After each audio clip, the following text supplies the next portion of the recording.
안녕하십니까. 언제나 소비자 편에서 방송하는 콘스탄트 김입니다. 이번 시간에는 딜레마가 아닐 수가 없습니다. 살아가면서 각종 경조사에 참여하게 되는데요. 이때 축의금이라든가 부조금을 내야 됩니다. 아니면 무슨 뭐 이사를 한다든가 개업을 한다든가 이랬을 때도 어느 정도의 부조금을 내야 되겠죠. 자, 그렇다면요. 언제나 소비자 편에서 방송하는 콘스탄트 김의 이번의 주제는 돈 버는 자산 관리가 되겠습니다. 과연 결혼식 축의금 어느 정도가 적당한지 알아보도록 하겠습니다. 사실상 저도 결혼식을 많이 다녔습니다. 물론 결혼식에도 사람들을 초대했었죠. 하지만 근 10년 동안은 더 이상은 이제 각종 경조사의 사람들을 모시지 않고 저도 가지 않습니다. 이것이 더 낫지 않을까 생각을 하는데 어쨌든 간에 과거에 제가 기억에는요. 1990년대에 직장 생활하면서 조금 친하다 싶으면 5만 원 정도 그 축의금을 냈고요. 아주 친하지 않다, 안면 정도에 따르면 3만 원 냈고요. 그 다음에 정말 절친이다 그러면 그당 1990년도에 90년대 초에 그 10만 원을 냈던 것 같습니다. 그 다음에 친척 같은 경우에는 20만 원, 30만 원까지도 낸 것 같은데 요즘은 어떤지 모르겠습니다. 요즘도 제가 알기로는 5만 원 내는 사람 별로 없고 한 10만 원 정도를 보통 내는 것 같습니다. 그 다음에 친분이 없다면 5만 원 정도, 아니면 만 원, 2만 원, 3만 원 내는 사람도 있겠죠. 그렇다면 어느 정도 축의금이 적당한지 한번 알아보도록 하겠습니다. 예전에 결혼식은요, 마을 잔치가 됐습니다. 그리고 예전엔 돈이 없다 보니까요, 부조금을 가져가는 경우는 극히 드물었고요. 마을 잔치니까 모두 참여를 해야 되지 않겠습니까? 하객으로서 축하를 해줘야 되다 보니까 그 뭐라고 할까, 축하금이라고 갖고 온 것이요, 뭐냐면은 다 국수였습니다. 그러다 보니까 국수가 결혼 축의금이라고 생각하니까 놀랍지 않습니까? 부조금을 현금으로 주는 경우도 있었지만 대부분은 가난했기 때문에요. 국수 한 3kg 정도 그 신문지에 말아서 이렇게 뭐 끈에 묶어서 가져갔던 것 같습니다. 그래서 축하를 해줬죠. 근데 그 정도라면 현재 시세로 본다면 3kg 한 만 원 정도 되거든요. 한 만 원어치 국수 3kg를 가지고 가서 마음껏 먹었다는 거 아니겠습니까? 그러다 보니까 결혼식 당일에 그 건너방이라든가 아니면 저쪽 뭐 사랑채라든가 이쪽에는요 국수가 가득 찼습니다. 많은 사람들이 와서 국수를 내놓고 가니까요. 그 다음에 하객들에 대해서 또 필요원처럼 그 잔치를 하니까 국수를 계속 끓여댑니다. 그래서 잔치국수를 먹게 되는 것이 되겠습니다. 자, 그렇다면요 이제 세월이 바뀌었으니까 부조금 국수로 내는 사람 없겠죠. 그러면 진짜 딱이 맞을지도 모르겠습니다. 소비자만을 위한 방송 시작해 보도록 하겠습니다. 오픈 스타트 꼬망송 민나상 이시오니 하지마리 마시오. 자, 과거에는 결국은 국수 내고 축하를 해줬는데 그러다 보니까 말들이 있지 않습니까? 자네 언제 국수 먹나 하고 얘기를 하는 것이죠. 국수 먹는다는 게 뭡니까? 결국은 축의금 내서 국수를 먹겠다는 것이 되겠습니다. 그러다 보니까 결혼식은 국수를 반드시 먹어야 된다. 그리고 돼지고기도 수육으로 먹고요. 술을 마셔주고 축하한다는 것이 되겠습니다. 요즘은 요즘은 잘 모르겠습니다. 과거에는 국수 이후에 설렁탕으로 바뀌었죠. 그 다음에 이제는 뷔페로 바뀌고요. 그 다음에 음식을 만들어서 해가는 경우는 거의 없다고 보시면 되겠습니다. 좀 돈을 쓴다면은 뭐 비프 스테이크라든가 코스 요리로 2, 30만 원씩 1인당 그 뭡니까 식비를 내고 들어가는 경우도 있습니다. 그때는 정말로 축의금 낼 때 10만 원 낼 수가 없지 않겠습니까? 그 다음에 마을 잔치다 보니까 동네 아낙네들이요 잔치를 도와줍니다. 전도 부쳐주고요. 기타 반찬도 만들고 술상도 갖다 주고 그다음에 설거지도 하고 청소도 하고 지속적으로 뭐 한 2박 3일 동안 계속 할 수도 있는 것이죠. 특히 제주도 같은 경우는 한 2박 3일 동안 밤새 또 술을 마신다고 하니까요. 엄청난 고생이 아닐 수 없습니다. 그리고 잔치가 끝나면은 도와줬던 아낙네들은 거기서 밥을 먹고 나머지 잔치 음식을 싸갖고 와서 집에 가지고 와서 같이 나눠 먹는 그런 것들이 일상이 아니었나 생각이 듭니다. 저도 그래서 그 당시에 결혼식이나 잔치 있었을 때 어머니가 일을 도와주고 있을 때 가서 파전 하나, 파전이 아니죠. 그냥 빈대떡 같은 거, 부침개 한 동그란 거 하나 가지고서 열심히 먹었던 그런 기억이 납니다. 요즘은 당연히 현금으로 축의금을 내죠. 그러니까 현금 금액이 중요합니다. 그런데 얼마를 내야 되는지 사람들이 잘 모르는 것 같은데요. 뭐 설문조사 하니까 무슨 뭐 평균 8만 9천 원, 9만 천 원, 이거 말도 안 되는 것이죠. 그렇게 9만 천 원, 8만 9천 원 내는 사람은 없겠죠. 딱딱 끊어서 냅니다. 3만 원, 5만 원, 10만 원, 7만 원 내는 사람도 없더라고요. 과거에는 5만 원 내는 사람이요. 5만 원을 안 내고 3만 5천 원을 내더라고요. 이유가 뭔가 했더니 톨게이트 비용 뭐 이거 다 빼고 3만 5천 원 냈더라. 이런 사람도 진짜 있더라고요. 근데 사실은 그렇게 내지는 않죠. 3만 원, 5만 원, 10만 원, 15만 원도 잘 안 내는 것 같습니다. 20만 원으로 올라가죠. 30, 40, 50, 그다음에 60, 70도 잘 안 내는 것 같습니다. 100을 내든가 하죠. 결혼식의 의미는 상부상조 정신이죠. 대사를 치를 때 돈이 많이 들어가니까 십시일반으로, 십시일반이 뭡니까? 열 숟가락 한 사람이 한 숟가락씩 주면 한 그릇에 밥이 된다는 거 아닙니까? 상부상조에서 십시일반으로 도와주면서 대사를 치르게 하는 거. 이것이 바로 그 결혼식 풍경이 되겠습니다. 그런데 결혼식 가지고서 떼돈을 벌겠다고 하는 그런 사람들도 있죠. 과거에 제가 뭐 그 금융기관에 엄청나게 높은 사람 그 대신해서 그 사람 딸 결혼식에 갔는데요. 정말로 세 줄로 1층부터 3층까지 줄 서 있더라고요. 그 부조금을 내는데 제가 얼추 봐도 3, 4천 명은 들어간 것 같습니다. 근데 반대편에 신랑 쪽에는 100여 명도 없었던 것 같습니다. 이러면은 이렇게 된다면은 이건 결혼식 날부터 이게 부부 불화 아닙니까? 자, 그런데 만약에 축의금을 요 근래 뭐 신문지상에 많이 나오잖아요. 축의금 5만 원만 내고 가족 4명이 필요한 식사를 했다는 거 아닙니까? 그런데 놀랍게도 그 필요한 그 요즘은 뭐 한 그 뷔페도 한 7만 원 정도 하지 않습니까? 그러면 4명이면은 뭐 24만 원인데요. 28만 원이죠. 거기다 술값까지 음료수까지 먹는다면 거의 30만 원, 35만 원 먹는 거 아닙니까? 그럼에도 불구하고 5만 원만 내고 왔다. 이것이 상부상조 정신에 위배된다고 좀 볼 수가 있습니다. 왜냐하면요. 축하해 주러 왔다면 당연히 뭐 5만 원, 10만 원 내도 관계는 없겠습니다만은 그렇다면 혼자 오던가요. 부부가 오던가 해야 되지 않겠습니까? 그런데 축하하는 의미다. 그러니까 더 먹어도 된다. 이런 도덕 심보를 가지면 곤란하겠죠. 그리고 또 이 사람이 또 자기가 예전에 경조사로 사람들을 불렀을 때 그 사람이 10만 원, 20만 원 냈다면 5만 원 낸다는 것은 말도 안 되는 거 아닙니까? 저 같은 경우는 예전에 그래서 결혼식이나 이런 데 가면요. 절대 밥을 먹고 오지 않았습니다. 밥값이라도 부조를 하겠다. 10만 원 내고 밥값도 안 먹으니까 뭐 15만 원, 16만 원 낸 셈이 되겠죠. 대부분 밥을 먹고 오지 않았습니다. 자, 그런데 이런 경우도 있죠. 축의금이 저 30년 전에 축의금 10만 원 들고 갔는데요. 그 비싼 데서 했습니다. 근데 필요한 음식값이 스테이크로 코스가 12만 원이더라고요. 아유 10만 원을 낼 수가 없어 갖고 20만 원으로 현금 서비스 받아서 20만 원 낸 적도 있습니다. 자, 그런데요. 우리나라 사람은 아직도 10만 원 내외 5만 원 정도 내잖아요. 근데 일본은 어떨까요? 축의금요. 놀랍게도 엄청 많이 냅니다. 그런데 아무나 오진 않습니다. 아무나 또 초청하지도 않습니다. 초청장 받은 사람만 오고요. 초청장 받고서 답신을 해야 됩니다. 가겠다고. 그 사람만 올 수가 있습니다. 아무나 진짜 소위 말해서 어중이 떠중이 개나 소나 오는 게 아니죠. 그냥 뭐 장사 좀 해보려고 그냥 안면만 있고 명함만 있으면 다 돌리는 우리나라 같은 그런 모습은 아닙니다. 아주 친한 사람들, 친척, 이 사람들 아니면 절대 부르지 않습니다. 그러다 보니까 축의금을 홀수로 내는데 홀수로 내야지 그 신랑 신부가 행복하게 오래 살 수 있다고 생각하나 봅니다. 그러다 보니까 3만 엔이 최저입니다. 3만 엔. 우리나라 돈으로 한 30만 원 되죠. 그 다음에 5만 엔, 7만 엔, 9만 엔식으로 냅니다. 5만 원 내는 사람은 없다는 거죠. 5천 엔 내는 사람은 없다는 것이 되겠습니다. 그러다 보니까 내는 돈이 굉장히 많습니다. 하지만 받는 것도 굉장히 많다는 것도 아셔야 됩니다.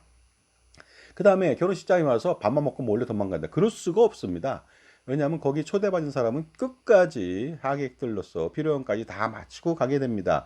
그래야만 또 하객에 대한 답례품도 받죠. 하객을 확실하게 해서 대접을 합니다. 우리나라처럼 과거에 뭐 떡이나 이만큼 싸주고요. 아니면 무슨 뭐 조그만 화분 있죠. 아주 말도 안 되는 그 2천 원짜리, 3천 원짜리 이런 거 주는 그 진짜 인사치레로 말도 안 되는 아주 저렴한 것을 주고 그러는데요. 절대 이 나라는 그렇지 않습니다. 보통 1만 원, 2만 원입니다. 그러니까 한 20만 원 정도 답례품을 준다는 거 아닙니까? 그러다 보니까 결혼식 호스트인 혼주인 아버지, 어머니, 장인, 장모님은요. 오히려 손해가 발생됩니다. 1인당 평균 7만 원 정도의 비용이 발생된다는 거 아닙니까? 그러니까 70만 원씩 들어간다. 100명 초대하면은 7천만 원이 들어간다는 것이죠. 우리나라보다 훨씬 더 많이 들어간다고 볼 수가 있습니다. 그리고 결혼식을 잠깐 보지 않고 잠깐 보고 혼자 식사하는 경우도 절대 없습니다. 같이 식사하면서 필요한 장에서 또다시 축하를 한다는 거 아닙니까? 그런데 우리나라 같은 경우는 아직도 제가 보니까 3만 원, 축의금이 5만 원, 10만 원 그 정도입니다. 친한 친구라면 20만 원 내는 사람도 있죠. 친한 친구라고 생각했는데 10만 원 낸다. 그러면 좀 서운할 겁니다. 그러다 보니까 평균 금액이 뭐 직장인들이 7만 9천 원이라고 했는데 이런 금액은 의미가 없죠. 평균은 의미가 없습니다. 그 평균은 잘못된 거죠. 평균이라는 숫자는 없거든요. 그러다 보니까 우리나라에 문제점이 많습니다. 평균으로 하거든요. 뭐 지하철 손잡이도 평균으로 합니다. 그러니까 작은 애는 못 잡고 큰 사람은 너무 답답하죠. 가끔가다 굴곡이 져서 하는 경우도 있고요. 그거 굉장히 뛰어나죠. 부조리를 타파한 거 아닙니까? 그 다음에 초등학교 책걸상도 평균으로 합니다. 평균에 맞는 사람이 없어요. 그래서 평균으로 놓으면 키 작은 사람은 다리가 둥 뜨고요, 붕 뜨고 키 큰 사람은 앉을 수도 없습니다. 그러다 보니까 그거를 어떻습니까? 전체적으로 평균이 아니라 층층이 그 분포를 보고서 만들어주는 것이 더 좋지 않습니까? 그런데 그렇게 만들면 피곤하잖아요. 그러니까 평균으로 만들고 니들이 알아서 앉아라. 이게 엄청난 부조리 아닙니까? 자, 그러다 보니까 축의금이 중요한 건 아닙니다. 하지만 자기가 받았다면은 받은 건 내야 됩니다. 먼저 받았던 금액이 있다면 해당 금액 플러스 물가 상승률 정도는 고려해서 축의금을 내야 되지 않느냐. 이래야 계산이 맞습니다. 10년 전에 10만 원 받았는데 지금도 10만 원 된다? 도둑심보 아닙니까? 적어도 15만 원은 내야 되지 않을까요? 그래야지 맞는 말이죠. 그런데 오히려 더 적게 내거나 안 내거나 안 오거나 이런 사람도 있거든요. 그렇다면 피 묻은 수첩에 기록을 당해서 나중에 경원시 되거나 그 뭡니까 네트워크 단절이 될 수 있고요. 가장 중요한 시점에 손을 뿌리칠 수 있는 리스크가 됩니다. 따라서 누가 얼마를 부조했는지 우리나라 사람들은요 반드시 기억해야 됩니다. 반드시 적어야 되겠죠. 과거에 10만 원을 부조했는데 몇 년 후 5만 원을 제가 받은 적이 있습니다. 이게 말이나 됩니까? 답답하죠. 이런 사람들하고 사귀었나 하고. 아니, 10만 원을 부조했는데, 5, 6년 전에 10만 원 내도 아까운 판에 5만 원만 낸다는 게 말이 됩니까? 저기, 줬던 사람은요, 돈을 빌려준 사람은 굉장히 기억력이 뛰어납니다. 그러니까 뭐 아무리 머리가 나쁘도 모든 걸 다 기억한다는 거 아닙니까? 그러니까 반드시 이거 적어놓고 하시고요. 그러니까 이꼴 저 꼴 보기 싫다 그러면 부르지 마십시오. 그 다음에 가지도 마십시오. 제가 볼 때 스몰 결혼식을 통해서 가족끼리 하고 친한 사람, 친구만 하면 됩니다. 뭐 그냥 알지도 못하는 사람들 축하도 안 해주고 밥만 먹고 몰래 도망가는 사람들 답례품 받고 이런 사람들 굳이 뭐 부를 필요가 있을까요? 지금까지 제 정보가 도움이 되신다면 무료 구독하고 좋아요 부탁드리고요. 멤버십 회원가입 통해서 보다 다양한 혜택 받아보시기 바랍니다. 그리고 저의 저서가 있습니다. 증여세 상속세 절세자습서 꼼짝마 금융 동물과 자연 이야기 이북으로 몇천 원씩 판매 중이니까 저한테 신청하시고요. 실물도 있습니다. 신청해 보시기 바랍니다. 그런데 이 결혼식 참가 자체가 축하를 위해서 지금 오는 사람들은 극히 드물 것 같습니다. 의례적으로 아니면 형식적으로 아니면 가불관계 때문에 아니면 상사 때문에 여러 가지 이유 때문에 승진 때문에 아니면 회사 그 아주 알량한 네트워크 때문에 회사에서는요 제가 분명히 말씀드립니다. 회사에서는 굉장히 죽고 못 사는 사이 같죠. 그만두면은 남보다 더 나쁜 사람이 될 수도 있습니다. 그러니까 알량한 인간관계를 얻으려고 이런 고생할 필요 없습니다. 형식적인 거. 그러다 보니까 굳이 그런 사람을 위해서 초청할 필요도 없는 거 아닙니까? 갈 필요도 없고요.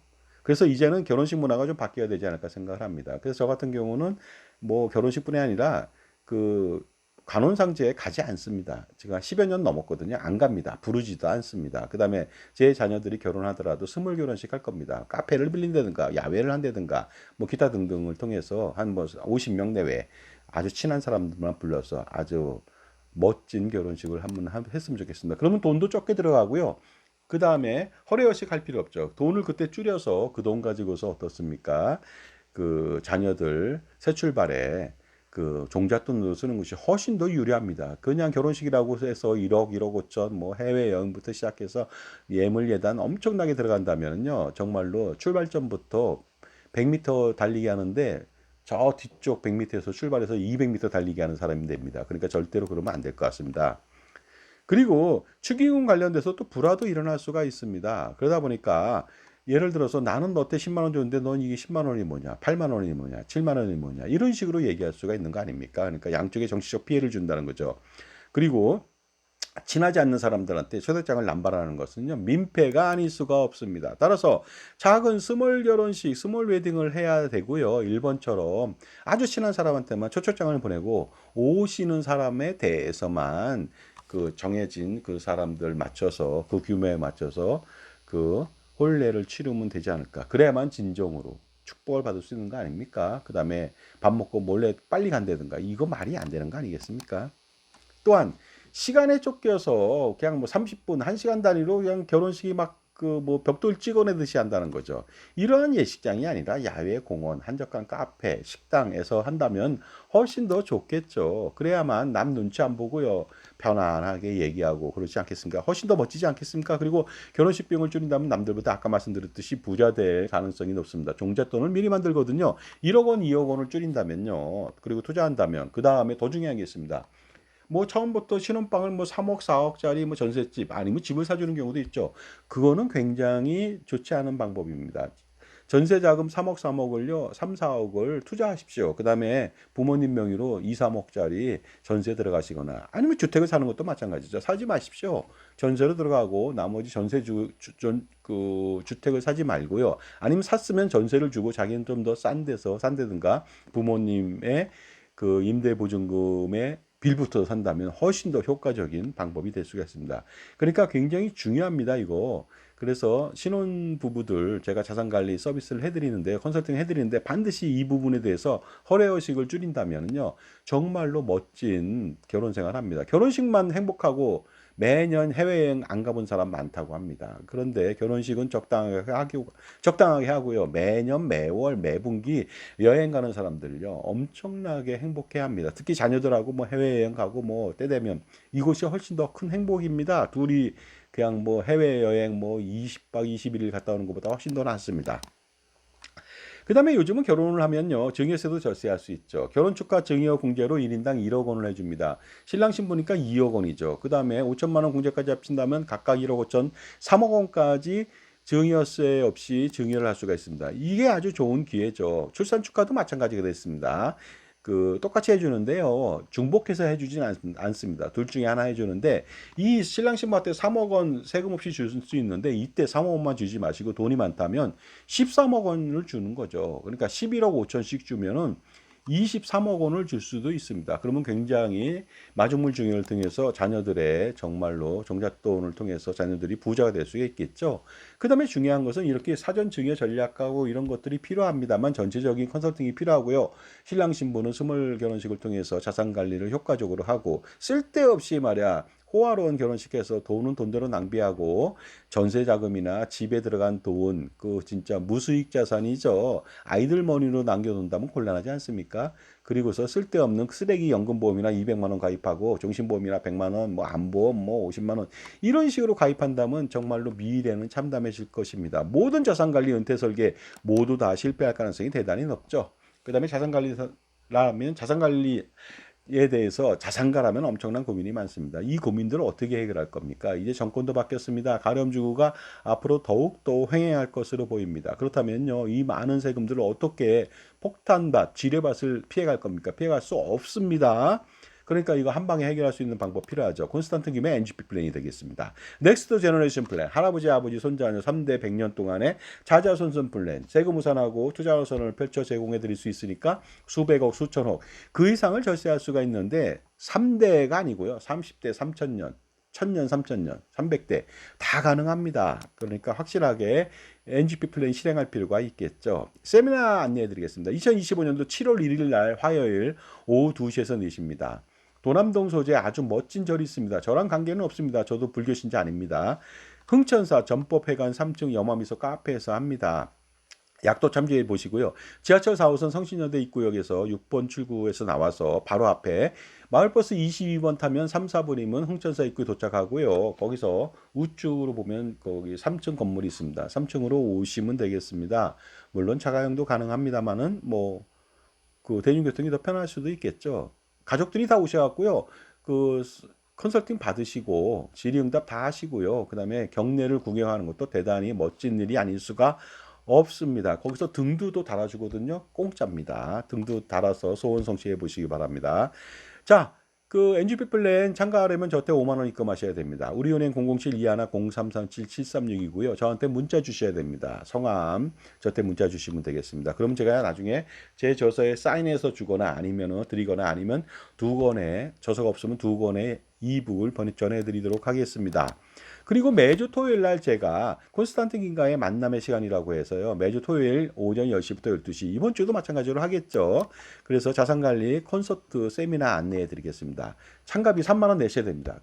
지난달까지는 무료였는데요. 무료다 보니까 또 오히려 안 하는 것 같습니다. 3만 원 내시고요. 증여세, 상속세, 종소세, 건보료, 법인세, 양도세 등 절세 전략, 투자 포트폴리오, 보험 및 금융상품 평가 분석 그거 잘해야 됩니다. 자산 재배치해야 되고요. 그 다음에 은퇴 설계, 노후 준비, 뭐 국민연금이라든가 많이 받는 법, 아니면 주택연금 관련된 거, 아니면 뭐 은퇴와 관련된 뭐 연금보험에 대한 의사결정 이런 부분들 모든 거 제가 다 확실하게 답변을 드리겠습니다. 자, 흥천사 굉장히 좋은 절입니다. 제가 봐도 한번 참조해 보시기 바랍니다. 금방 올 수가 있습니다. 주차도 가능합니다.